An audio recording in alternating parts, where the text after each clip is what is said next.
అందరికీ నమస్కారం అండి. మన భగవాన్ శ్రీకృష్ణ ఛానల్కి స్వాగతం. ఈరోజు శ్రీకృష్ణుడు చెప్పిన మంచి మాటలు విందాం. మనం జీవితంలో గొప్ప స్థాయికి ఎదగాలన్నా, కోరింది లక్ష్యాన్ని చేరాలన్నా, జీవితంలో సంతోషంగా జీవించాలన్నా కృష్ణుడు చెప్పిన ఈ మాటలు వినాల్సిందే. నువ్వు చేసిన పూజలకు ప్రతిఫలం ఇచ్చే దేవుడు నువ్వు చేసిన పాపాలకు ప్రతిఫలం కూడా ఇస్తాడు అన్న విషయం మర్చిపోకు. ఎవరన్నా ఏమైనా చెబితే వెంటనే అదే జ్ఞానం అని నమ్మేయవద్దు. ఎందుకంటే జ్ఞానం కంటే అజ్ఞానమే వేగంగా ప్రచారమవుతుంది కాబట్టి. గీతలో శ్రీకృష్ణుడు చెప్పాడు, తెలిసి మసులుకోండి, మనుషులు చెప్పేవన్నీ అజ్ఞానం మాటలే. తన జ్ఞానాన్ని తానే మానవ రూపంలో జన్మించి తెలియచేశాడు మన కృష్ణుడు. ఆయన చెప్పిన మళ్ళీ జన్మించి తెలియచేస్తూ ఉంటాడట. మీరు ఆయనని గుర్తించాలి. భగవద్గీతలో తనను గుర్తించే విధంగా కూడా చెప్పాడు. భగవద్గీత చదువుకుంటే శ్రీకృష్ణ పరమాత్మను గుర్తించటం చాలా సులువు. నీకంటే అందమైన వారు లేరు, నీకంటే తెలివైన వారు లేరు, నీకంటే బలమైన వారు లేరు, నీకంటే ధనవంతులు లేరు. ఎందరో నీకంటే ముందే ఈ భూమి మీద నివసించారు, కానీ అందరూ వచ్చిన చోటుకే తిరిగి వెళ్ళిపోయారు. ఎవరు శాశ్వతంగా ఈ భూమిపై ఉండిపోరు, కానీ వారు చేసిన మంచి పనులు మాత్రమే శాశ్వతంగా కీర్తిని తెచ్చిపెడుతుంది. అలాగే నీవు ఈ జన్మలో చేసిన మంచి పనుల వల్ల నువ్వు ఉన్నా లేకున్నా నీకు మాత్రం మంచి పేరు ఈ భూమిపై చిరస్థాయిగా నిలిచిపోతుంది. కష్ట సుఖాలను సమానంగా స్వీకరించు, ధర్మబద్ధంగా జీవించు, అదే నీ కర్తవ్యంగా మార్చుకో. జీవితంలో గెలవడానికి నీకు మంచితనం మాత్రం ఉంటే చాలదు. కర్ణుడు అంటేనే మంచితనానికి దాన ధర్మాలకు పెట్టింది పేరు. కానీ సమయాన్ని బట్టి కౌరవులతో నడుచుకోవడం వల్ల ప్రాణాలను అందుకే గెలుపులో జీవితంలో గెలవాలంటే మంచితనంతో పాటు నీ చుట్టూ ఉండే సమాజ పరిస్థితుల్ని సమయాన్ని బట్టి నడుచుకోవాలి. ఇదే ప్రతి ఒక్కరూ తెలుసుకోవాల్సిన ఒక జీవిత సత్యం. ఒక వ్యక్తి ప్రస్తుతం ఉన్న పరిస్థితిని చూసి అతని భవిష్యత్తును ఎప్పుడూ అంచనా వేయకూడదు. ఎందుకంటే రేపు అనే రోజుకి ఎంత శక్తి ఉంటుందంటే అది మామూలు రాయిని మేలిరాయిగా చేస్తుంది, మెల్లిగా రత్నంగా కూడా మారుస్తుంది. అలాగే ధనవంతుడిని పేదవాడిని చేస్తుంది, పేదవాడిని ధనవంతుడిని చేస్తుంది. ధనాన్ని దైవంగా కొలిచే చూడు, అదే దయ్యమై నిన్ను పీడించకపోతే అప్పుడడుగు. మంచివాడు బానిసగా ఉన్నా స్వతంత్రుడే, చెడ్డవాడు రాజైనా బానిసే. ప్రేమించడం కన్నా ప్రేమించబడటం గొప్ప మిత్రమా? మరి నిన్ను నువ్వు ప్రేమించేది మాత్రం ఒక్క అమ్మా నాన్న మాత్రమే. అది గుర్తుపెట్టుకొని ఎప్పుడు తల్లిదండ్రులని ఏమీ వచ్చి అశ్రద్ధ చేయవద్దు. మనిషి కష్టాల్లో ఉన్నప్పుడు, ధనం పోయినప్పుడు, జీవితమే తిరగబడిపోయినప్పుడు ముందుకు ధైర్యాన్ని కోల్పోకుండా నిలబడితే, తట్టుకొని నిలబడగలిగితే, విపరీతమైన భయానికి లోనైతే ఒక్కొక్కసారి ప్రాణమే పోతుంది.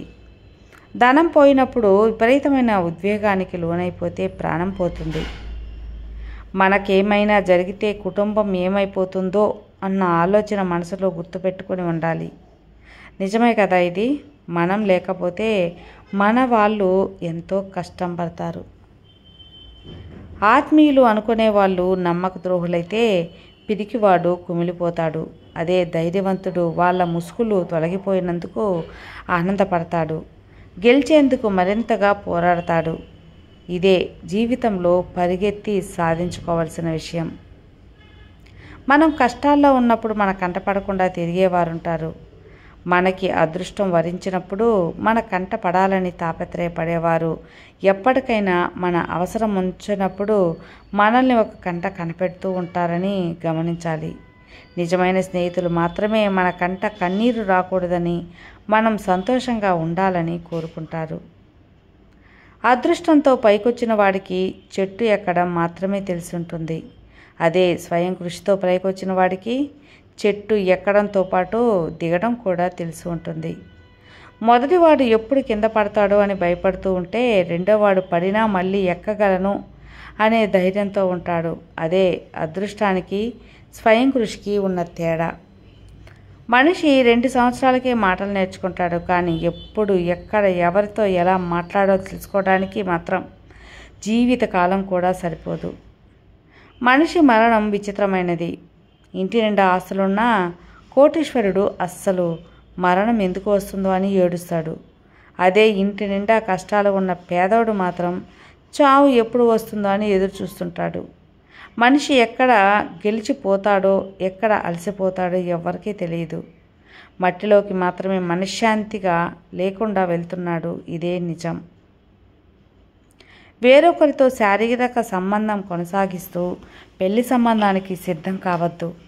పెళ్లి సంబంధాన్ని కొనసాగిస్తూ అక్ర సంబంధం పెట్టుకోవద్దు. మీదెలాగూ తెగించే మనస్తత్వమే. ఒకరు కాకపోతే ఇంకొకరి మధ్యలో నలిగిపోయేది పిల్లలే.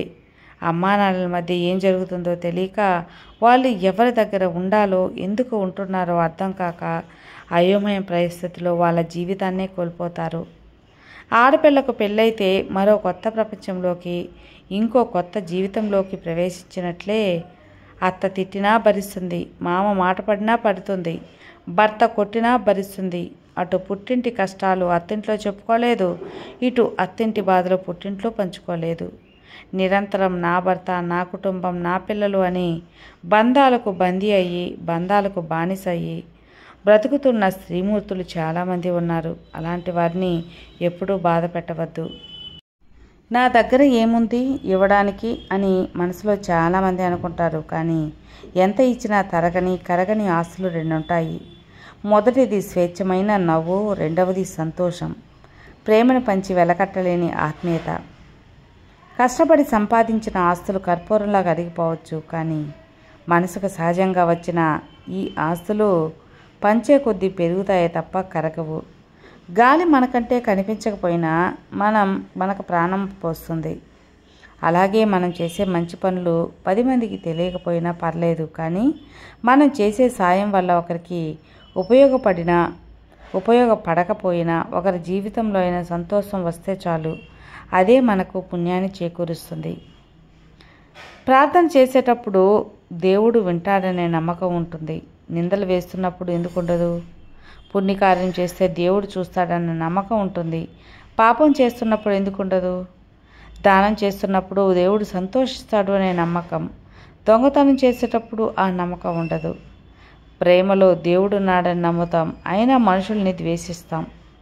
అన్ని అసమానతలు ఉన్నా తనని తాను పర్ఫెక్ట్ అనుకోవడం ఇంకా అయోమయం. ఇదే కదా అసలైన ఘోరం. జీవితమే ఒక ప్రయాణం. ఆ పయనం కలిస్తే ప్రయాణికులు ఎందరో ఉంటారు, కానీ ఏది శాశ్వతం కాదు. కేవలం నువ్వే శాశ్వతం. నీ ఆలోచనలే శాశ్వతం. నీ ప్రేమే శాశ్వతం. నీ నడవడికే శాశ్వతం. గౌరవించేది నువ్వే, ఓడేది కూడా నువ్వే. అందరినీ కలుపుకుంటూ సాగిపోతే జీవిత ప్రయాణం సుఖమయంగా ఉంటుంది.